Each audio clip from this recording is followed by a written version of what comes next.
Hello दोस्तों, आप सभी का स्वागत है संस्कार कोचिंग एकेडमी की ऑनलाइन क्लासों में। तो दोस्तों, मैं आज आपको बताऊंगा कि आपको भौतिक विज्ञान में प्रयोग किस प्रकार लिखने हैं। तो आपके पास पहला प्रयोग रहेगा, पेच मापी द्वारा किसी दिए गए तार का व्यास ज्ञात करना। कि पेच मापी की सहायता से किसी दिए गए तार का व्यास कैसे आप ज्ञात करोगे।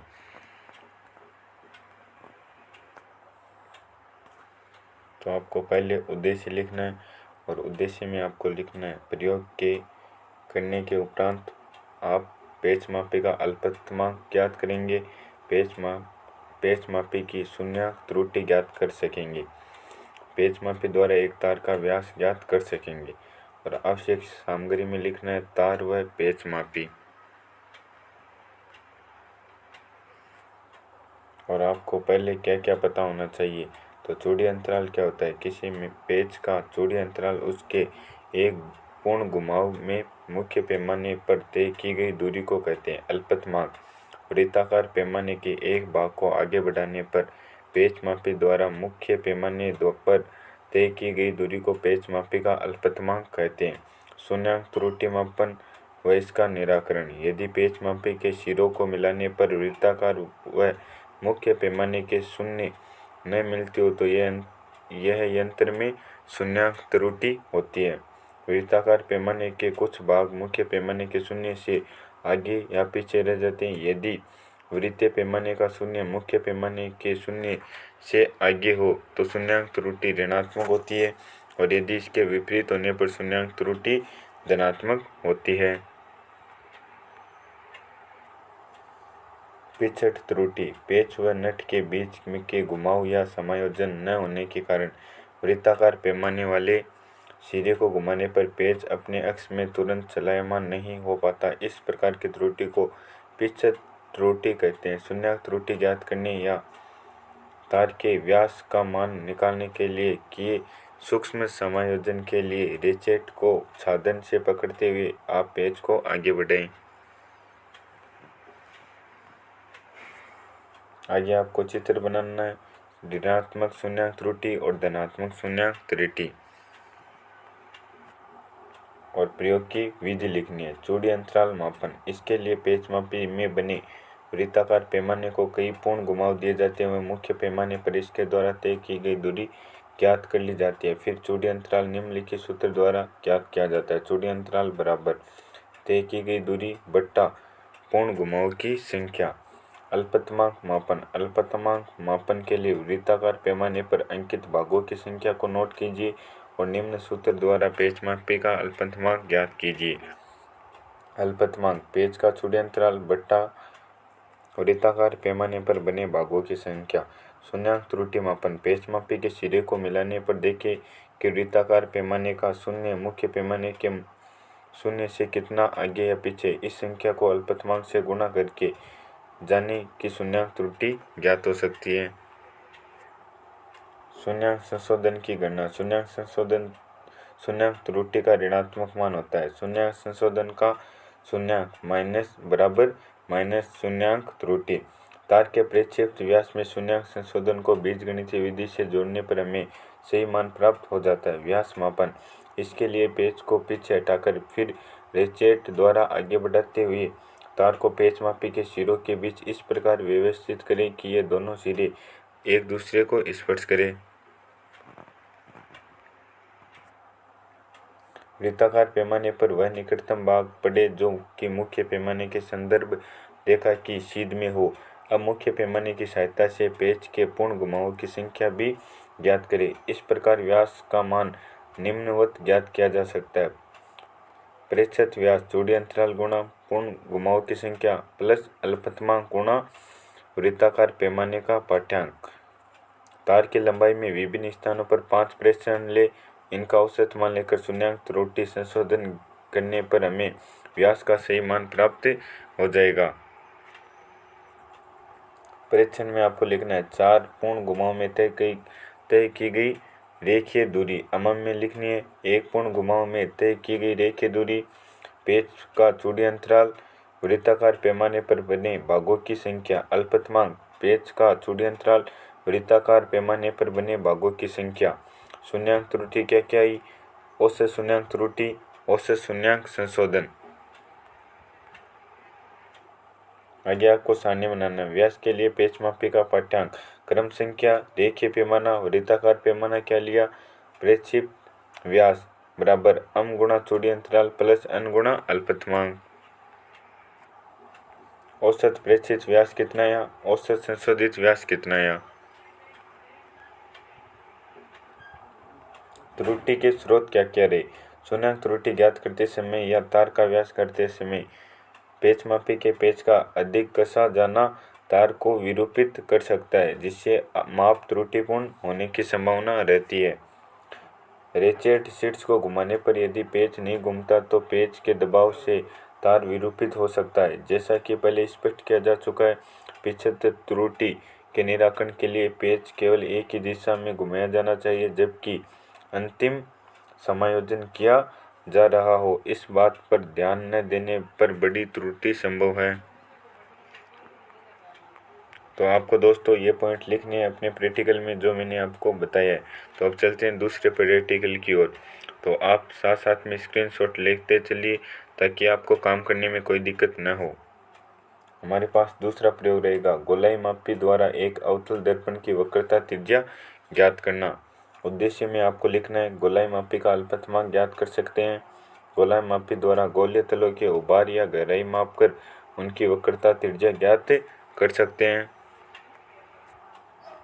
गोलीय दर्पण के सामने पिन को इस प्रकार समायोजित करना कि पिन और दर्पण द्वारा बने इसके वास्तविक प्रतिबिंब में कोई लंबन न रहे तथा इंडेक्स संशोधन और दर्पण का सही त्रिज्या ज्ञात कर सकते हैं। और आपको इसके लिए पूर्व ज्ञान क्या क्या रहेगा? तो आपको तल की वक्रता का ये चित्र बनाना है।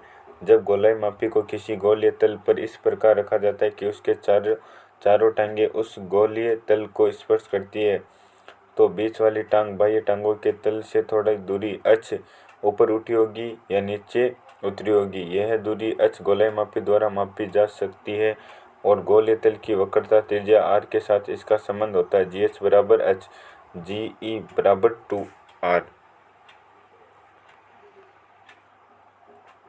AH हमारे पास AH कितना दे रखा है? A स्मॉल a हमने माना है। बाह्य टांग और केंद्रीय टांग के बीच की दूरी है AH बराबर HB बराबर GH गुणा HE। तो AH कितना आपके पास? A, तो A गुणा A आगे कितना है? H, ये आपकी हाइट है भाई H और 2R minus H, A square हो गया। तो हमारे पास मान कितना आया? तो हमारे पास R का मान आ गया, कैपिटल R का मान कि R स्क्वायर बट्टा 2H प्लस H स्क्वायर बट्टा 2। आगे यहाँ H गोलीय मापी की टांगों ABC से बने समबाहु त्रिभुज का केंद्र है। इस त्रिभुज में कोस 30 का मान कितना है आपके पास? AM बट्टा AH। तो हमारे पास R का मान कितना आया? L के पदों में हमारे पास R का मान आ गया R बराबर L स्क्वायर बट्टा RH प्लस H बट्टा 2। और हमें सामग्री किस किस की जरूरत है? तो गोलीय मापी समतल कांच पट्टी का आधा मीटर पैमाना। अब प्रयोग विधि में आपको लिखना है कि गोलाई मापी की जांच करें, यह सुनिश्चित कर ले कि इसके पाद व ऊर्ध्वाधर पैमाने हिलते न हो और इसके पेच बहुत ढीला न हो। पेच का चूड़ी अंतराल इसके द्वारा 4-5 घुमावों में तय की गई ऊर्ध्वाधर दूरी मापकर निम्न सूत्र द्वारा ज्ञात किया जा सकता है।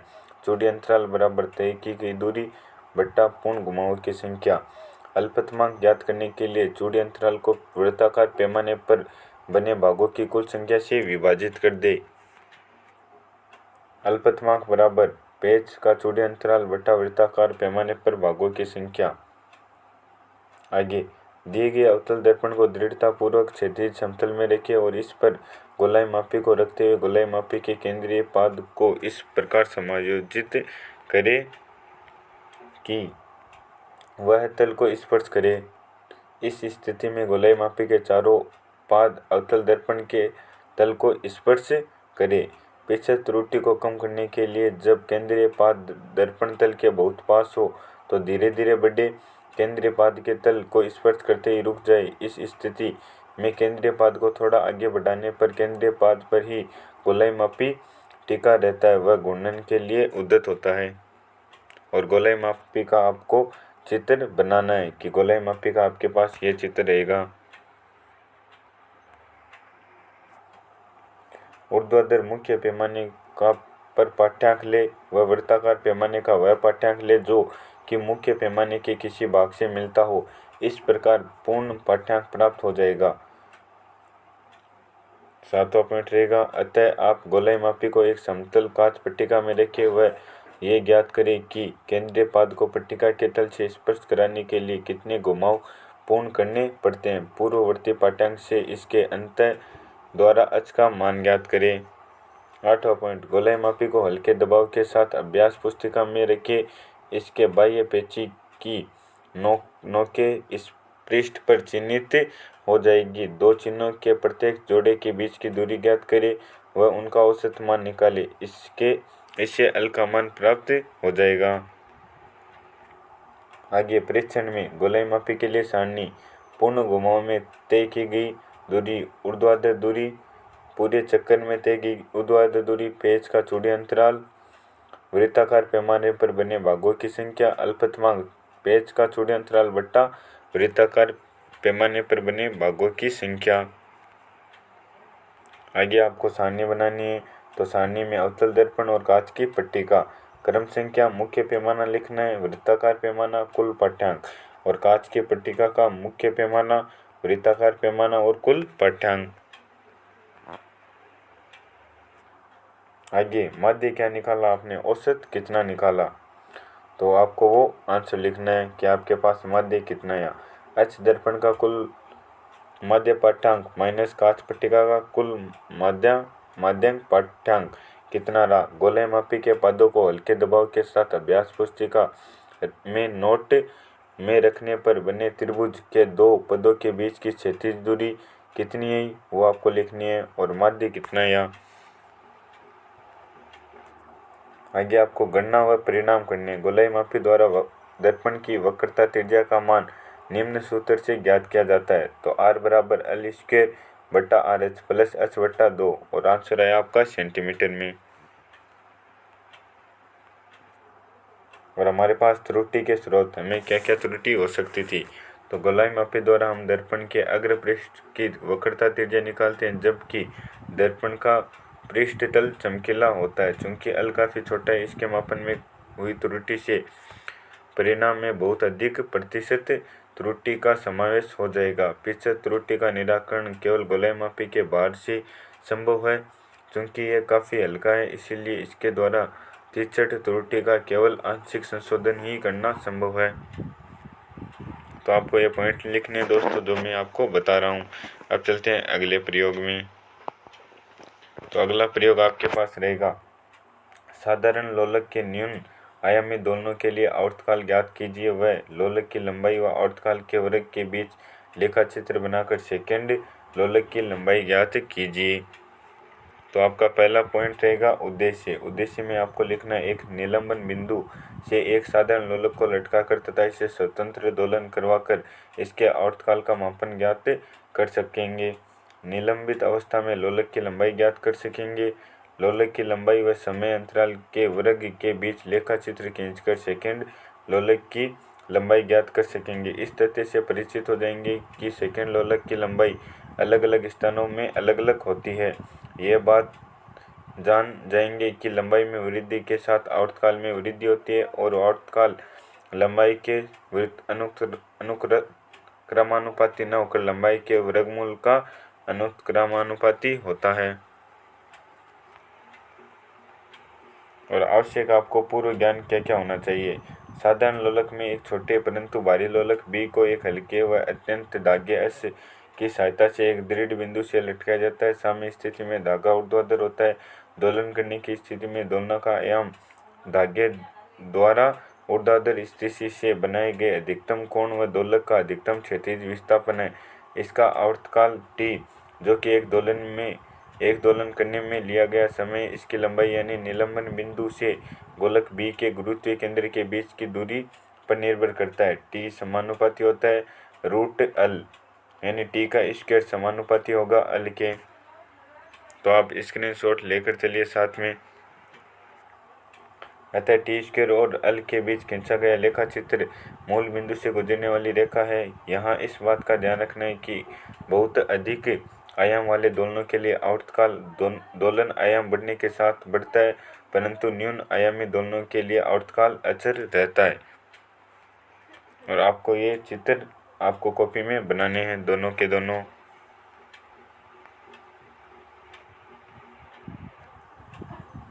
सेकेंड लोलक वह सरल लोलक है जो दोलन के एक छोर से दूसरे छोर तक जाने में 1 सेंटीमीटर का समय लेता है, यानी एक दोलन 2 सेकंड में पूरा करता है। आवश्यक सामग्री क्या रहेगी? एक धात्विक लोलक, विराम घड़ी, शिकंजा युक्त 1 मीटर ऊंचा प्रयोगशाला स्टैंड, 2 टुकड़ों में कटी कॉर्क, पतला धागा, 2 छोटी लकड़ी के टुकड़े, मीटर पैमाना। प्रयोग का समायोजन व विधि। मीटर पैमाने व दोनों लकड़ी के गुटकों का प्रयोग करके लोलक का व्यास ज्ञात करें। फिर गोलक के हुक में धागे का एक सिर बांधे, धागे का दूसरा सिरा कॉर्क के टुकड़ों के बीच से गुजारे। कॉर्क के इन टुकड़ों को स्टैंड के क्लैंप में कस दे। इस अवस्था में बिंदु P, जहां धागा कॉर्क के टुकड़ों से बाहर आता है, एक तीक्ष्ण निलंबित बिंदु की तरह व्यवहार करता है, जिसकी स्थिति लोलक के दोलनों के साथ परिवर्तित नहीं होती। यह सुनिश्चित करने के लिए देखें कि P के पास कॉर्क के दोनों टुकड़ों के सिरे आपस में मिले हो।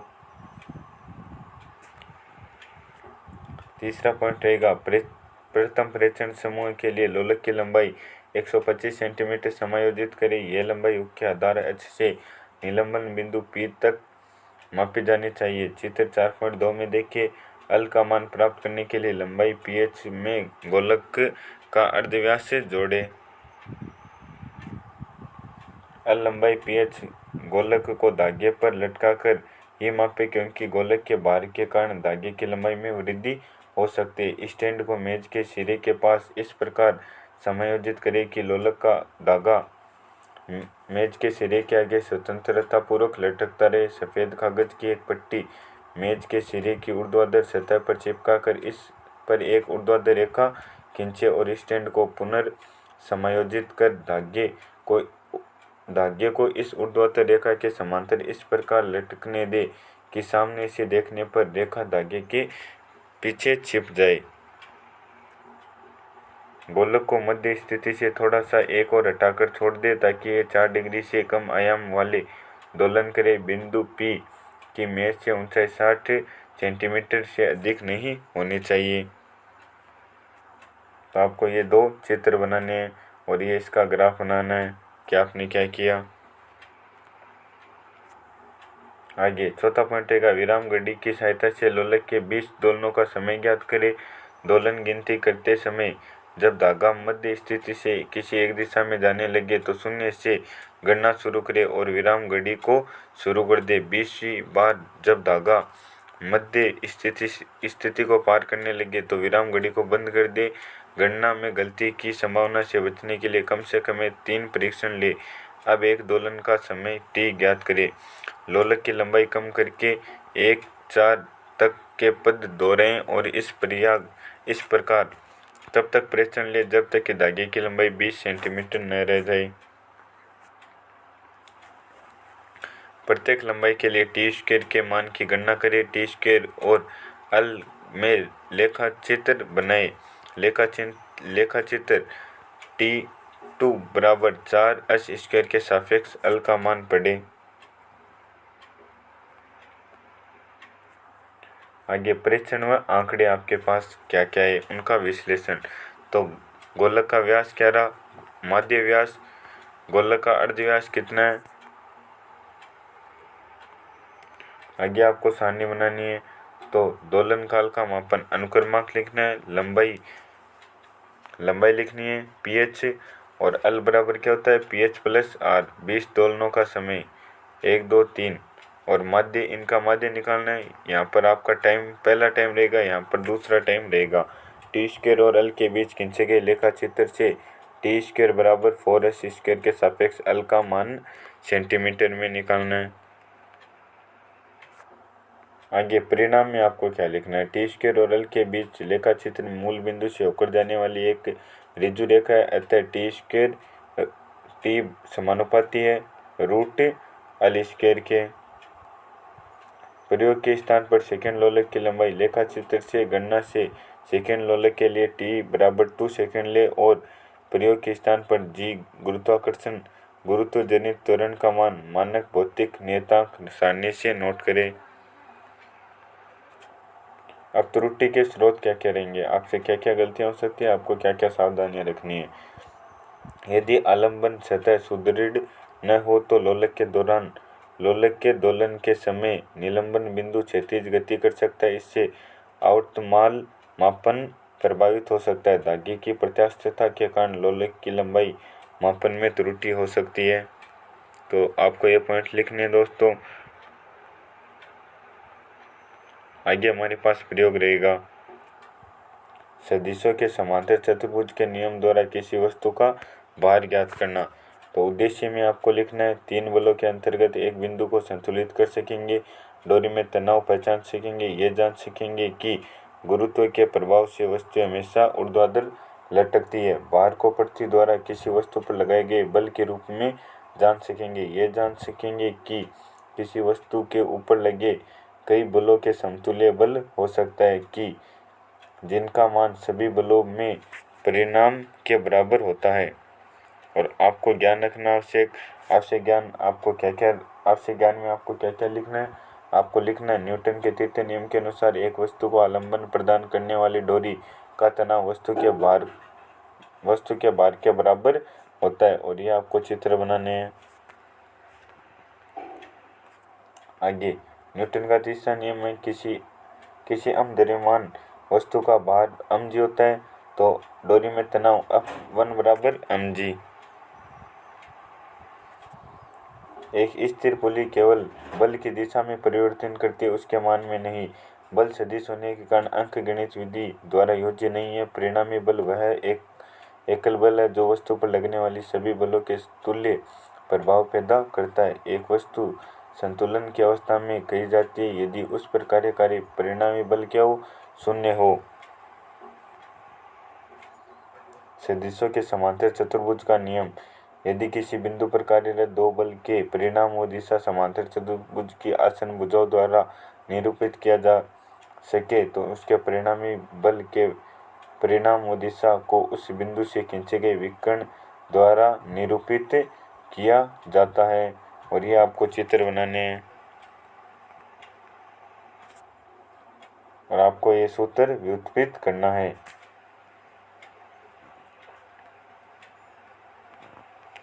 आगे आवश्यक सामग्री क्या क्या रखनी है। बलों के समांतर चतुर्भुज का नियम का उपकरण, साहुल्य रेखा, बार, पतली मजबूत डोरी, सफ़ेद कागज, ड्राइंग पेन, दर्पण पट्टी, पेंसिल सेट, स्क्वायर प्रोटेक्टर, वस्तु जिनका द्रव्यमान आपको ज्ञात करना है।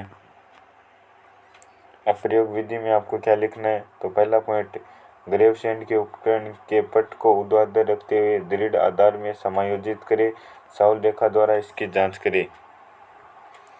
और यह आपको चित्र बनाना है ग्रेवसेंड उपकरण का। आगे पुली गिरने की दूरी में तेल का प्रयोग करें ताकि वह आसानी से घूम सके। पिनों की सहायता से बोर्ड में सफ़ेद ड्राइंग शीट नियत करें। 1 मीटर लंबा धागा ले व छिद्रित भागों के हुकों को किनारों से बांध दे।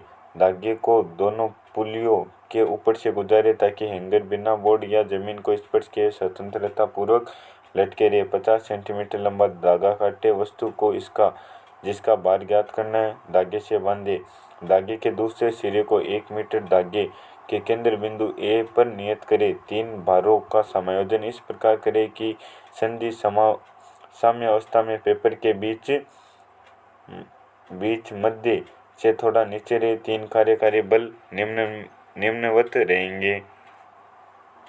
F1 छिद्रित बार P द्वारा लगा बल, F2 छिद्रित बार R द्वारा लगा बल, R वस्तु के भार द्वारा लगा बल।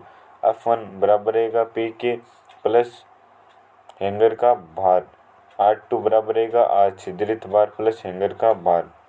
आगे किन्हीं P व R भारों के लिए व अज्ञात भार की वस्तु के लिए केंद्रीय संधि A एक वृत्त के अंदर ही अव्यवस्थित रहेगी। जिसका केंद्र ज्ञात करने का प्रयास करे वह सीध को वहां लाए। आगे आपके पास 9 पॉइंट रहेगा। बलों की दिशा दर्शाने हेतु लंबाई की दिशा में बारी बारी से प्रत्येक धागे के नीचे समतल दर्पण पट्टी रखें। दर्पण के दोनों सिरों के अंत में 2 बिंदु इस प्रकार ले ताकि धागा हो उसका प्रतिबिंब संपाती हो। भारों को स्थिर रहने पर ही बिंदु निर्धारित किया जाना चाहिए। P व R भारों के मान। भारों में हैंगर का भार जोड़ना न भूलें। हैंगर का भार स्प्रिंग तुला द्वारा ज्ञात करें। पेपर की शीट हटाएं। अंकित बिंदुओं को मिलाकर बलों की दिशाएं दर्शाएं।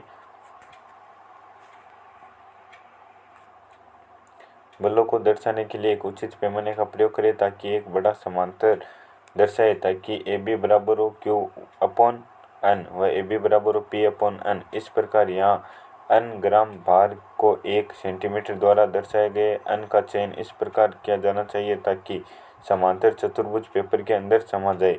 निम्न उदाहरण से स्पष्ट हो जाएगा। और यह आपको बाद में कैलकुलेशन लिखनी है और ये आपको चित्र बनाना है। ये एक एग्जाम्पल आपके पास। आगे प्रेक्षण में आपको लिखना है। प्रेक्षण में आपको लिखना है हैंगर का भार ग्राम में। समांतर चतुर्भुज खींचने के लिए पैमाना 50 ग्राम बराबर 1 सेंटीमीटर रखना है। 1 सेंटीमीटर बराबर N ग्राम। वस्तु के भार के लिए उपयोग सामग्री। तो आपको एक सारणी बनानी है और सारणी में क्रम संख्या लिखनी है।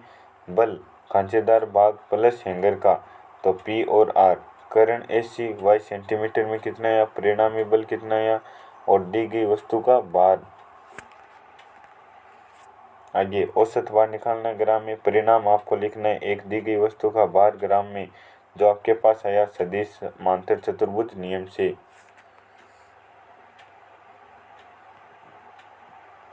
अब छठा प्रयोग करते हैं।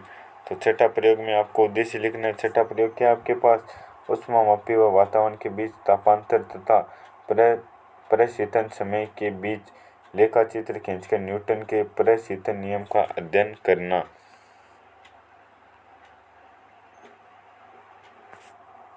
तो उद्देश्य में आपको लिखना है सुनिश्चित कर सकेंगे कि कोई भी निकाय अपने व वातावरण के बीच तापांतर के कारण ऊष्मा खोता या प्राप्त करता है। यदि निकाय से वातावरण का ताप कम हो तो ऊष्मा खोता है और यदि ज़्यादा हो तो प्राप्त करता है। जान जाएंगे कि कोई भी निकाय अचानक ही ऊष्मा पाता या खोता नहीं है वरन एक समय अंतराल में ऐसा होता है अर्थात निकाय स्थायी ताप प्राप्त करने में समय लेते हैं।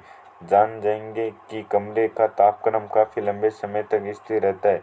समझ जाएंगे कि किसी निकाय द्वारा ऊष्मा का हास्य नग्न सतह की प्रकृति व इसके व वातावरण के बीच तापांतर पर निर्भर करता है।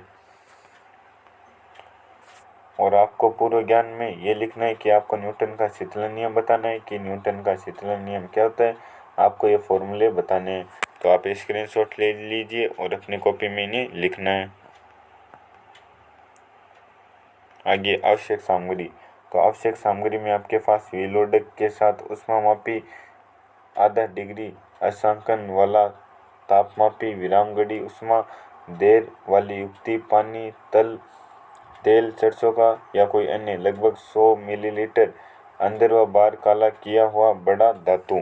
आगे आपको प्रयोग विधि लिखनी है।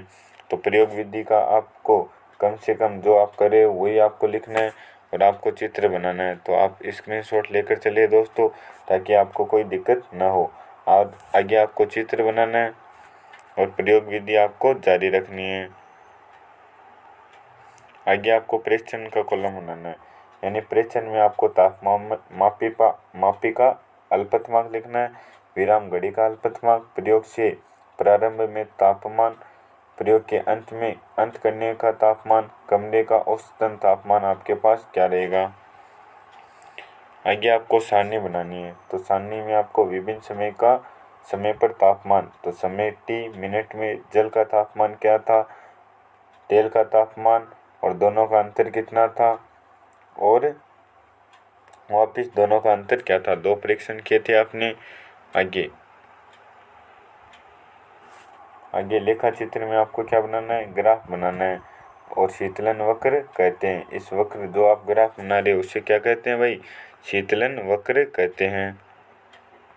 और ये ग्राफ आपको अपनी कॉपी में बनाना है। और आगे आपको इसके परिणाम लिखने हैं कि प्रयोग के क्या क्या परिणाम रहे। तो परिणाम में क्या रहा, प्रारंभ में तापमान शीघ्रतापूर्वक कम होता है और फिर धीरे धीरे कम होने लगता है क्योंकि तापांतर क्रमशः कम होता जाता है। यह न्यूटन का शीतलन का नियम के साथ मेल खाता है। टिप्पणी, यदि ऊष्मामापी का क्षेत्रफल अधिक हो तो शीतलन अधिक द्रुत होता है। काला रंग किए सतह का शीतलन शीघ्र व रंग किए धातु की सतह का शीतलन मंद होता है। अच्छे चालक बर्तनों का शीतलन शीघ्र व बुरे चालकों का शीतलन अपेक्षाकृत मंद गति से होता है।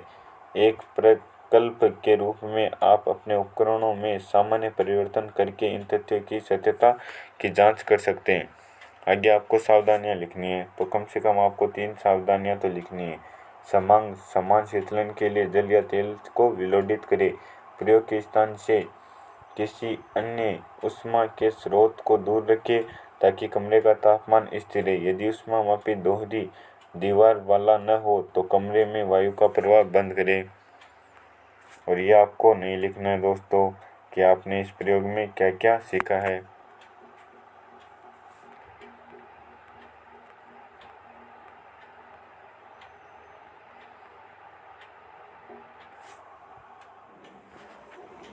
हमारे पास सातवां प्रयोग है, मिश्रण विधि से दिए गए ठोस की विशिष्ट ऊष्मा ज्ञात करना।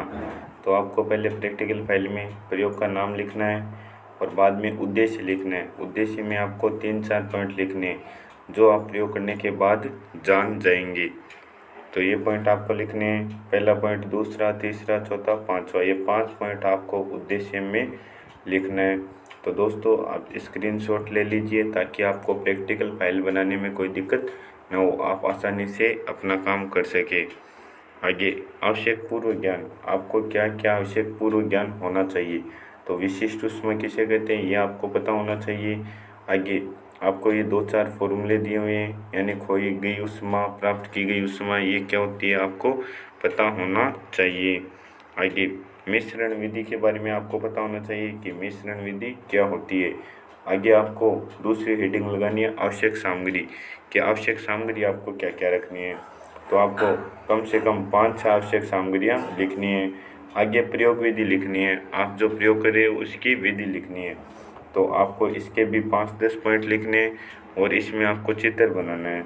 ये 2 चित्र आपको बनाने हैं और आपको ये 2 चित्र जो आपका लाइनदार पेपर है उसमें नहीं बनाने हैं, जो आपका वाइट पेज है उसमें एक साइड आपको ये दोनों चित्र बनाने हैं।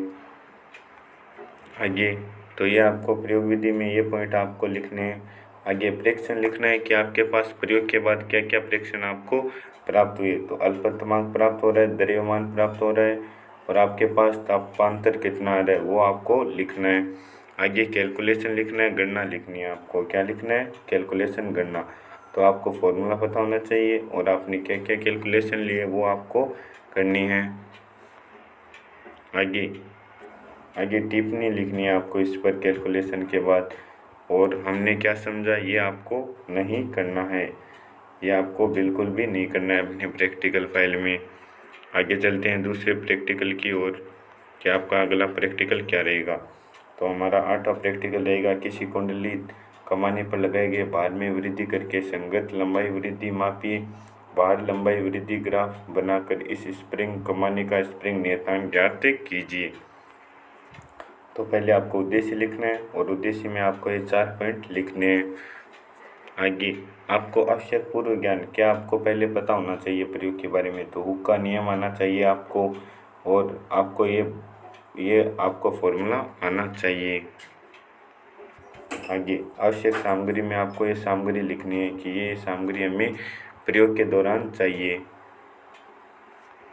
और प्रयोग का समायोजन, आप किस प्रकार प्रयोग को समायोजित करते हो लैब में वो आपको लिखना है और ये चित्र आपको समायोजन में बनाना है।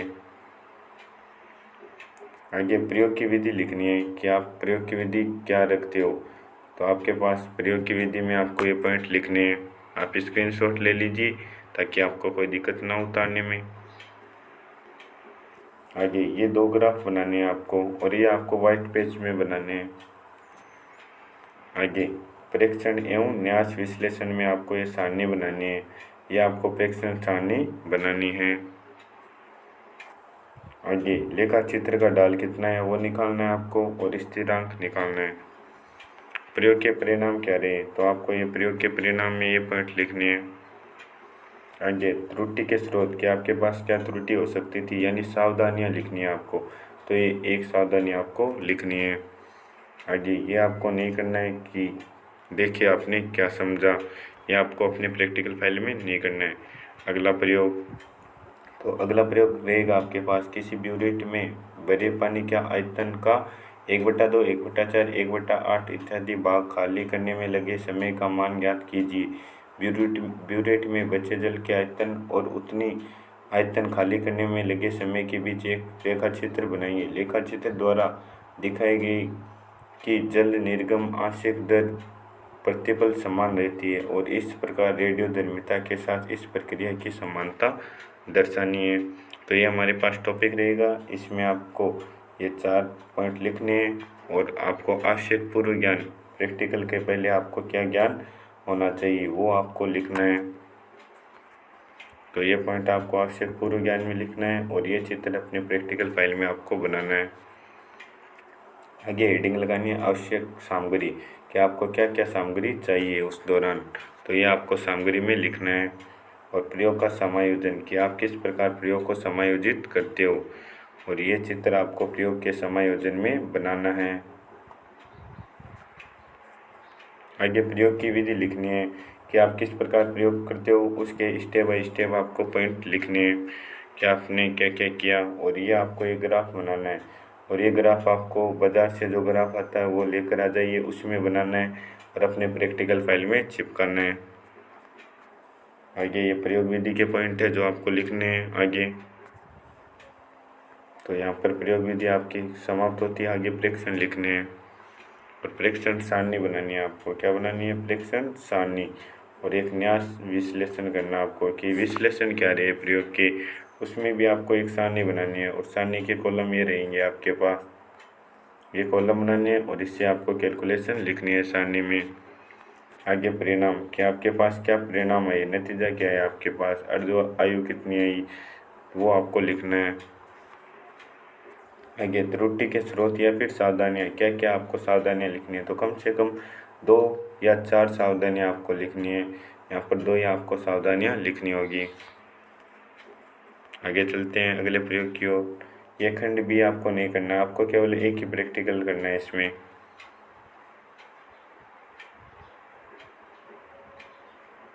तो हमारा अगला प्रयोग है कि वायु स्तंभ में उत्पन्न ध्वनि की तरंग दैर्ध्य ज्ञात करना। अनुनाद स्तंभ व स्वरित द्विभुज की सहायता से कमरे के तापमान पर ध्वनि का वेग ज्ञात करना, कि ध्वनि का वेग ज्ञात करेंगे।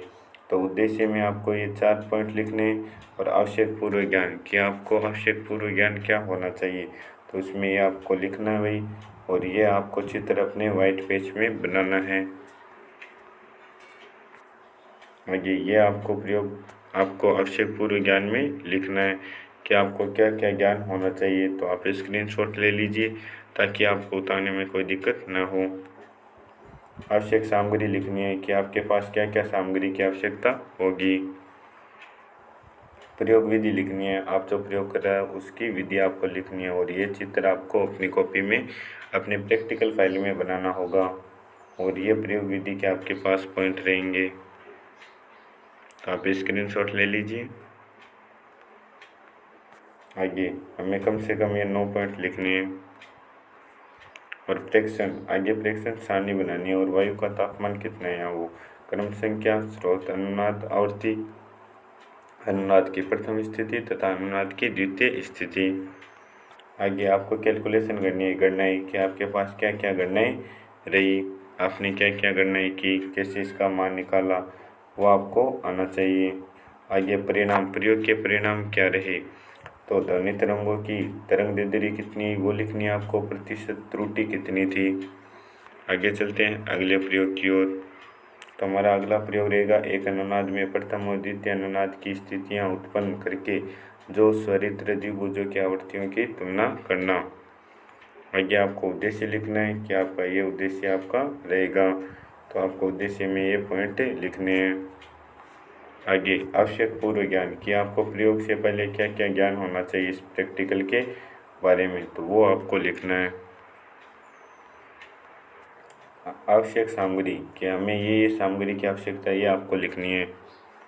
आगे प्रयोग का समायोजन, किस प्रकार आप प्रयोग को समायोजित करते हैं, तो आपको ये 6 पॉइंट प्रयोग के समायोजन में लिखने हैं।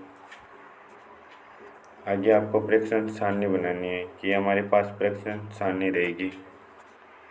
और आगे करना आपको कैलकुलेशन करना है कि ये हमारे पास हमने कैलकुलेशन की तो हमारे पास ये आंसर आया, और ये आपको फॉर्मूला लिखना है। और परिणाम लिखना है कि हमारे पास क्या परिणाम प्राप्त हुआ प्रयोग का। अब चलते हैं अगले प्रयोग की तरफ। तो हमारा 12वां प्रयोग रहेगा, एक स्वरित्र द्विभुज के साथ अनुमोदित सोनोमीटर के तार की लंबाई और तनाव में लेखा चित्र बनाकर संबंध स्थापित करें व इस लेखा चित्र की सहायता से तार का इकाई लंबाई के लिए द्रव्यमान ज्ञात करना। तो उद्देश्य में आपको ये 4 पॉइंट लिखने हैं। आवश्यक पूर्व ज्ञान, तो आवश्यक पूर्व ज्ञान में आपको ये फॉर्मूला पता होना चाहिए और ये पॉइंट आपको आवश्यक पूर्व ज्ञान में लिखना है। ये चित्र बनाना आपको स्वर मापी का, और ये आपको व्हाइट पेज में बनाना है। आवश्यक सामग्री, आपको क्या क्या सामग्री की आवश्यकता पड़ी वो आपको लिखना है। आगे लिखना आपको प्रयोग विधि, हमारे पास ये प्रयोग विधि के पॉइंट रहेंगे, तो आप स्क्रीनशॉट ले लीजिए ताकि आपको कोई दिक्कत ना उतारने में। 6 पॉइंट आपको प्रयोग विधि में लिखने। आगे प्रेक्षण कि हमारे पास ये प्रेक्षण प्राप्त हुए, और प्रेक्षण सारणी बनानी है आपको। कुल लटकाया गया द्रव्यमान, तनाव कितना रहा, बल का रूट और लंबाई कितनी रही। आगे ये न्यास विश्लेषण आपको नहीं करना है। आगे परिणाम, हमारे पास क्या परिणाम प्रयोग के रहे, तो ये 2 परिणाम हमारे पास रहे वो आपको लिखने हैं। अब चलते हैं अगले प्रयोग की तरफ। 13वां प्रयोग, दिए गए अवतल दर्पण के लिए u के विभिन्न मानों के सापेक्ष v के मान ज्ञात कीजिए। 1/u व 1/v के बीच लेखा चित्र बनाकर उसके द्वारा फोकस दूरी ज्ञात करो। तो हमारे पास उद्देश्य में आपको ये 6 पॉइंट 7 पॉइंट आपको लिखने हैं। आगे आवश्यक पूर्व ज्ञान कि हमें ये ज्ञान पहले होना चाहिए, उसमें आपको ये पॉइंट लिखने हैं। आवश्यक सामग्री, हमें किस किस सामग्री की आवश्यकता पड़ी वो आपको लिखना है। प्रयोग का समायोजन, किस प्रकार आप अपने प्रयोग का समायोजन करते हो वो पॉइंट आपको लिखने हैं।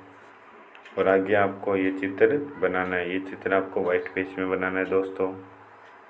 आगे प्रयोग की विधि, तो प्रयोग की विधि का पहला पॉइंट रहेगा वेदिका त्रुटि का मापन, और आपको एक किरण आरेख व्हाइट पेज में बनाना है और ये पॉइंट इसमें लिखने हैं। तो ये 4 पॉइंट लिखने हैं। आगे दर्पण की अनुमानित फोकस दूरी ज्ञात करना, इसमें 2 पॉइंट आगे के लिखने हैं। u के विभिन्न मानों के लिए v का मान ज्ञात करना। आगे आपको प्रेक्षण लिखना है, प्रेक्षण में वेदिका त्रुटि कितनी रही वो आपको निकालना है, यानी यही करना आपको जो दिखाई दे रहा है प्रैक्टिकल फाइल में। मोटे अनुमान द्वारा दर्पण की फोकस दूरी ज्ञात करना। ये आपको प्रेक्षण सारणी बनानी है कि आपके पास सारणी क्या रही वो आपको बनानी है। न्यास विश्लेषण आपको करना है इसमें। आगे निष्कर्ष, इस प्रयोग के क्या निष्कर्ष रहे, तो आपको फोकस दूरी कितनी रही वो आपका निष्कर्ष था। त्रुटि के स्रोत कि आपको सावधानियां क्या लिखनी है वो आपके पास लिखनी है इसमें, तो एक सावधानी आपको लिख देनी है। तो मैंने आपको दोस्तों 13 प्रैक्टिकल बताए हैं, यानी मैं दूसरे प्रैक्टिकल से शुरू हुआ था और 13 पर ख़त्म हुआ। इसका मतलब मैंने आपको 12 प्रैक्टिकल कराए, तो ये 12 प्रैक्टिकल आप अपनी प्रैक्टिकल फाइल में कर सकते हैं, जिसकी मदद से आपको प्रैक्टिकल के अच्छे से अच्छे नंबर प्राप्त होंगे। तो यदि वीडियो अच्छा लगा हो तो कमेंट करके ज़रूर बताना, और चैनल को ज़्यादा से ज़्यादा शेयर करो, और यदि चैनल पर नए हो तो सब्सक्राइब करना ना भूलें।